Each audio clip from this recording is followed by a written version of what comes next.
आज हम लोग बात करने वाले हैं मनी के बारे में कि पैसा कैसे बना, क्यों बना, इसकी ज़रूरत हमें क्यों पड़ी और इसका इवोल्यूशन कैसे हुआ। कैसे जब हम स्टार्टिंग के दिनों में कैसे हम जानवरों को यूज़ करते थे एज अ मनी और आज हम नोट्स यूज़ कर रहे हैं, बिटकॉइन यूज़ कर रहे हैं, तो इसका डेवलपमेंट हुआ कैसे। और बहुत सारे लोगों का ये मानना है कि पैसा सिर्फ गवर्नमेंट द्वारा जारी जो नोट्स हैं सिर्फ वही पैसा है। तो ये एक मिसकंसेप्शन है। ये बस एक फॉर्म है पैसे का, और भी तरह के पैसे हो सकते हैं। तो आज हम वो सारे कंसेप्ट क्लियर करने वाले हैं। तो अगर आप हमारे चैनल पे नए हो तो चैनल को सब्सक्राइब कर दो, वीडियो को लाइक कर दो और बेल आइकन प्रेस कर दो, जिससे कि आपको क्रिप्टो से रिलेटेड सारी जानकारी समय पे मिलता रहे।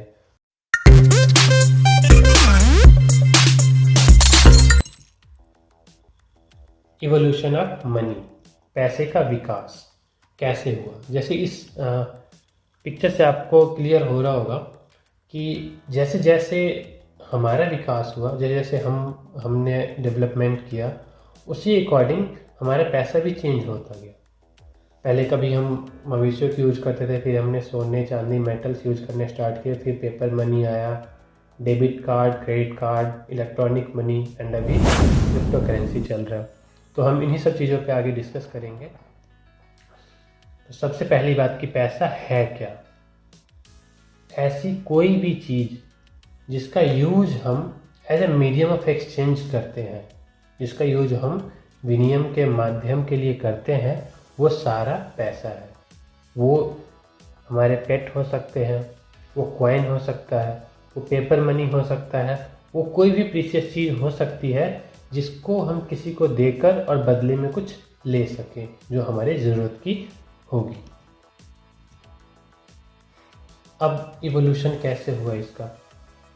सबसे पहले जो पैसा शब्द है वो लैटिन शब्द मोनेट से लिया गया है। और सबसे पहले जब बहुत पहले जब हम लोग जंगलों में रहा करते थे, हमारे पूर्वज जंगलों में रहा करते थे, तो शिकारी समाज था, तो वो जंगली वहाँ पे उस समय क्या था, जानवरों की जो खाल थी उनके उसके अलावा उनके पास और कुछ भी नहीं था। वो उनकी ज़रूरत थी, वो उनको पहनते थे एज अ कपड़ा समझ लो, और भी बहुत सारी चीज़ों में उनका यूज़ करते थे। तो उन लोगों के लिए वही पैसा था। उन लोगों ने जानवरों के खाल को एज अ मनी यूज किया। एक जानवर का खाल दिया तो उसके बदले हो सकता था वो किसी से खाना ले सकते थे। तो ऐसे स्टार्ट हुआ सबसे पहला। उसके बाद जब हमारा विकास हुआ, जब हम पशुओं को पालने लगे, जब हम समूह में रहने लगे, पशुओं को पालने लगे, तो देहाती समाज ने पशुओं का इस्तेमाल किया। पहले हम खाल का यूज करते थे, उसके बाद हमने पशुओं को यूज करना स्टार्ट किया कि ये पशु दिया और उसके बदले में कुछ फूड लिया या फिर जानवर का खाल ही लिया। फिर और जब हम और विकसित हुए, जब हमने खेती करना सीखा, तो क्या हुआ कि उससे जो पैदावार हमारी होती थी हम उसको यूज़ करने लगे। जैसे अगर किसी के पास चावल है और उसको गेहूँ चाहिए, और किसी के पास गेहूँ है उसको चावल चाहिए, तो वो दोनों आपस में एक्सचेंज कर लेते थे। और जो दूसरी कंट्री है जैसे कि रोम में, उन्होंने नमक और मवेशियों का यूज किया। नमक का यूज इसलिए क्योंकि नमक जल्दी ख़राब नहीं होता और हर घर की ज़रूरत है, तो सबके पास भी अवेलेबल होता था। अब पैसे के विकास की ज़रूरत हुई क्यों, इसकी हमें आवश्यकता पड़ी। क्यों पड़ी, मुख्य उसका रीज़न था हम एक्सचेंज नहीं कर पा रहे थे। अगर मेरे पास मान लो मैं शूज़ बनाता हूँ और कोई है जो बैग बनाता है, और मुझे बैग की ज़रूरत है लेकिन उसको शूज़ की ज़रूरत नहीं है, वो मुझसे शूज़ लेके अपने बैग नहीं देगा। यहाँ पे कन्फ्लिक्ट आ जा रहा था। अगर मैं किसी को फल दे के और उससे मैं कुछ लेना चाहता हूँ, तो अगर उसको फल की ज़रूरत नहीं होगी तो वो नहीं लेगा। तो ये कन्फ्लिक्ट्स जो आए, इन कन्फ्लिक्ट्स ने बोला कि हाँ, अब मनी को इवॉल्व होना पड़ेगा, इन सब चीज़ों से हमारा काम नहीं चलने वाला है। ये था इसका मुख्य उद्देश्य। तो अगला है हमारा पैसे के विकास के अलग अलग चरण, different phases of evolution of money. तो इसमें सबसे पहले है कमोडिटी मनी, द्रव्य मुद्रा, फिर धातु के पैसे, फिर कागज़ के पैसे, फिर क्रेडिट मनी एंड फिर इलेक्ट्रॉनिक मनी। मतलब कमोडिटी मनी मतलब वस्तु, कमोडिटी मतलब वस्तु होता है। तो उस समय जब हम वस्तुओं का यूज एज ए मनी करते थे वो होता है हमारा कमोडिटी मनी। फिर उसके बाद धातु आया, फिर नोट्स आ गए, फिर क्रेडिट कार्ड्स आ गए, कार्ड्स आ गए, फिर इलेक्ट्रॉनिक मनी आ गया। तो हम इन फेजेस के बारे में पढ़ेंगे। सबसे पहला द्रव्य मुद्रा, कमोडिटी मनी। ये होता क्या है? जब हम विभिन्न वस्तुओं का यूज ही हम करते हैं ना एक दूसरे से एक्सचेंज करने के लिए। जैसे मेरे पास गोल्ड है तो और मुझे सिल्वर चाहिए तो मैंने एक्सचेंज कर लिया। मेरे पास टी है, मुझे सॉल्ट चाहिए तो एक्सचेंज कर लिया। अगर किसी को टोबैको चाहिए और मुझे टी चाहिए, उसके पास टी है, मेरे पास टोबैको है, हम दोनों ने एक्सचेंज कर लिया। तो ये था कमोडिटी मनी। इसकी अलग अलग प्रॉब्लम्स थी। द्रव्य मुद्रा की कुछ अलग अलग समस्याएं थी, जैसे कि आप उसको स्टोर नहीं कर सकते थे ज़्यादा समय तक, वो ख़राब होने वाली चीज़ें थी। वो सस्टेनेबल नहीं था, हर जगह एक ही चीज़ आपको नहीं मिलती। उसको ट्रांसपोर्टेशन में प्रॉब्लम थी, उसको आप विभाजित नहीं कर सकते, डिविजिबिलिटी की भी प्रॉब्लम थी। अगर जैसे मवेशियों का यूज करते थे तो आप कहीं जाके अगर आपको कुछ सब्जियां लेनी है तो अपनी पूरी मवेशी दे के सब्जी नहीं ले सकते थे, और ना ही उसको डिवाइड कर सकते थे, और ना ही आप उसको कहीं लेके आ जा सकते थे इजीली। ये सारी प्रॉब्लम्स कमोडिटी मनी के साथ थी, तो इसीलिए पैसे को इवॉल्व होने की ज़रूरत पड़ी। तो उसके बाद क्या हुआ, अब तक मेटल्स बनने लग गए थे, हम मेटल्स का यूज करने लग गए थे।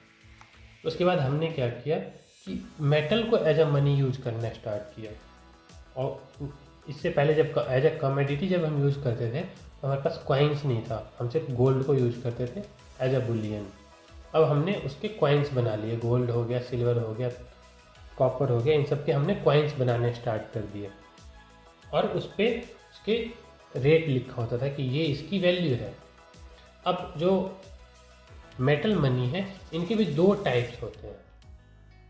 एक वो जो पूरी तरह से शारीरिक मतलब जिनकी वैल्यू उनके अंदर ही है, और एक होता है टोकन मनी जिनकी वैल्यू उनके आंतरिक वैल्यू से ज़्यादा है। जैसे कि अभी हमारे पास 10 का अगर सिक्का है तो उसकी खुद की वैल्यू 10 रुपये नहीं है, वो जो धातु है उसकी वैल्यू 10 रुपये नहीं है, वो तो इंडियन गवर्नमेंट ने उसको 10 रुपये की वैल्यू दी है, उसकी खुद की नहीं है।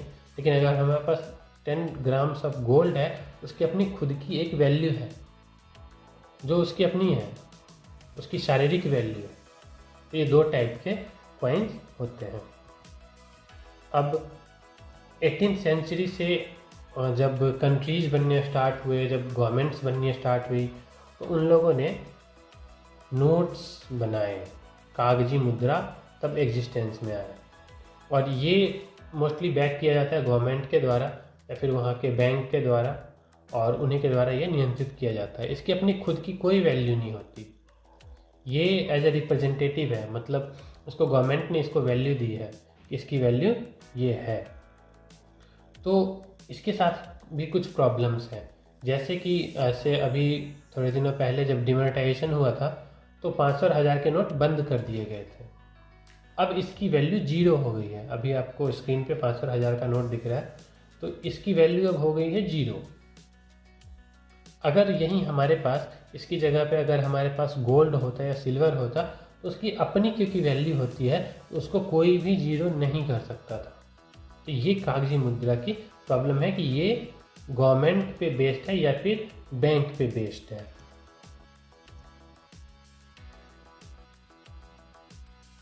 अब इसमें जो कागजी मुद्रा होते हैं, पेपर मनी, इनमें भी 3 टाइप होता है।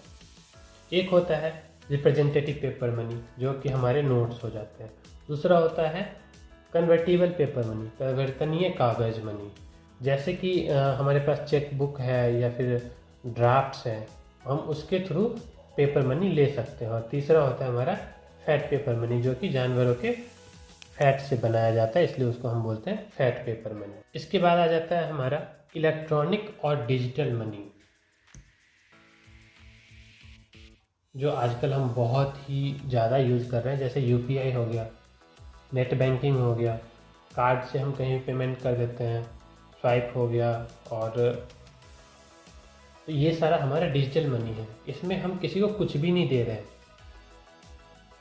बस अभी जो डिजिटल मनी ये हम यूज कर रहे हैं, इसकी एक प्रॉब्लम है कि इसके अंदर एक इंटरमीडिएट है जो है बैंक, जिसको आरबीआई, हमारे कंट्री में आरबीआई उसको रेगुलेट करती है। तो अभी हम बैंक पे डिपेंडेंट है।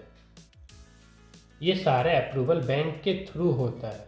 हम डायरेक्ट किसी को पैसा नहीं भेज पा रहे। हमें दिखता है कि हमने डायरेक्ट भेजा है, बट वो डायरेक्ट नहीं है, वो बीच में बैंक है। बैंक उसे अप्रूव करता है। पैसा मेरा है, मैं किसी को भेज रहा हूँ, हमें बीच में ये जो इंटरमीडिएट है, ये हमारी प्रॉब्लम है। तो इस प्रॉब्लम को दूर करने के लिए आया क्रिप्टो करेंसी, बिटकॉइन। 2008 में बिटकॉइन स्टार्ट हुआ था। सतोशी नाकामोटो नेम था जिन्होंने इसके लिए तब एक सोचा था कि हाँ ऐसा हो सकता है, और आज इसको लाखों करोड़ों लोग यूज कर रहे हैं। और ये फ्यूचर मनी है। अभी ये 2008 से स्टार्ट हुआ है, और अभी अगर आप देखोगे तो इसका बहुत ज़्यादा ये इवॉल्व हो रहा है। इसमें ना गवर्नमेंट है बीच में, ना कोई बैंक है। अब डायरेक्ट ट्रांसफ़र है। अगर मुझे किसी को पैसे देने हैं, मैं उसको डायरेक्ट भेज सकता हूँ, बीच में कोई नहीं है इंटरमीडिएट। तो अगली वीडियो में हम बात करेंगे क्रिप्टो करेंसी के बारे में, कि बिटकॉइन कैसे बना और क्यों इसकी ज़रूरत पड़ी, और क्यों ये हमारा फ्यूचर बदल सकता है, और अब तक कैसे लाखों लोग इससे बहुत सारे पैसे बना चुके हैं। Thank you for watching our video, and हम आगे भी ऐसे वीडियोज बनाते रहेंगे। Please do support and like the video, subscribe the channel, press the bell icon.